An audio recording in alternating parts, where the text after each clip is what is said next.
Polling కేంద్రాల వద్ద mic అలాగే ర్యాలీలపై నిషేధం విధించిన పోలీసులు డ్రోన్లు సీసీ కెమెరాలతో నిఘా పెట్టారు.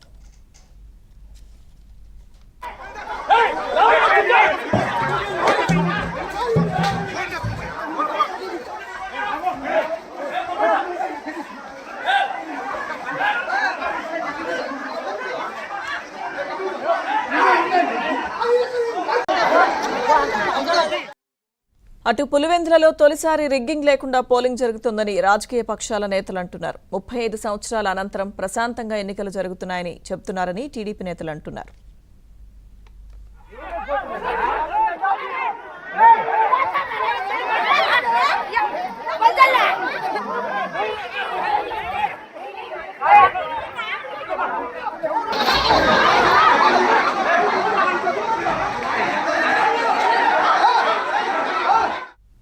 ఇక పులివెందుల ఒంటిమిట్టలో ప్రశాంతంగా పోలింగ్ కొనసాగుతోంది. పోలింగ్ కి సంబంధించిన పూర్తి అప్డేట్స్ మా ప్రతినిధి శ్రీనివాస్ అడిగి తెలుసుకుందాం.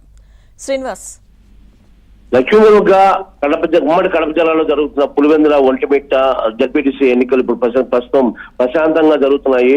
ఉదయం కొద్దిసేపు ఉద్రిక్త పరిస్థితుల్లో నెలకొన్నప్పటికీ కొంతసేపు ఇరు పార్టీ నేతలు పులివెందులో అయితే అరెస్ట్ కోరడం జరిగింది. ఆ తర్వాత ఎంపీ అవినాష్ రెడ్డి అరెస్ట్ చేసి ఎర్రగుంట్లకు తీసుకెళ్లగా అక్కడి నుంచి మళ్ళీ ఇప్పుడు పులివెందులకు తీసుకోవడం రావడం జరిగింది. పులివెందుల వైసీపీ పార్టీ కార్యాలయంలో ప్రస్తుతం ఎంపీ అవినాష్ రెడ్డి ఉన్నాడు. అక్కడికి డిఐజీ కోయ ప్రవీణ్ వెళ్లి చెప్పి రావడం జరిగింది. 5 గంటల వరకు నువ్వు వెళ్ళి ఎన్నిక పూర్తయ్యే వరకు నువ్వు బయటకు రావద్దని చెప్పి రావడం జరిగింది. అక్కడ పోలీసులు కూడా ఉన్నారు. ఒంటిమిట్ట కూడా అలాగే ప్రశాంతంగా ఉంది. అయితే పులివెందులలో 6 గ్రామ పంచాయతీలు కూడా ప్రస్తుతం ప్రశాంతంగా ఎన్నిక జరుగుతుంది. 1 గంటకంతా 54% దాటింది. కొన్ని పోలింగ్ కేంద్రాల్లో 65-70% కూడా జరిగాయి. అయితే ఓవరాల్ గా తీసుకుంటే పులివెందుల్లో 4 దశాబ్దాల తర్వాత పులివెందుల్లో ఇదే మొదటిసారిగా ప్రశాంతంగా ఎన్నిక జరగడం. గతంలో వైఎస్ రాజశేఖర రెడ్డి హయాంలో కానీ ఇప్పుడు ఆ తర్వాత జగన్ రెడ్డి హయాంలో కానీ ఎప్పుడు ఇంత ప్రశాంతంగా ఎన్నిక జరగదు. ఎప్పుడు రిగ్గింగ్ చేసుకునేవారు, మొత్తం వారే రిగ్గింగ్ చేసుకునేవారు. ఈసారి మాత్రం చాలా ప్రశాంతంగా ఎన్నిక జరుగుతుంది.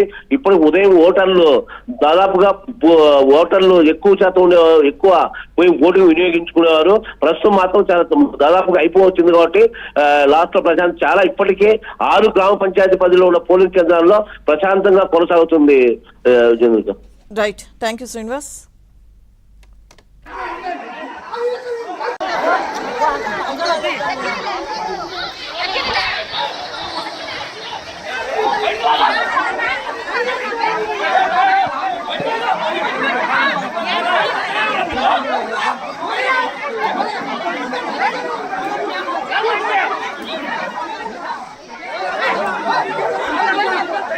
Yeah.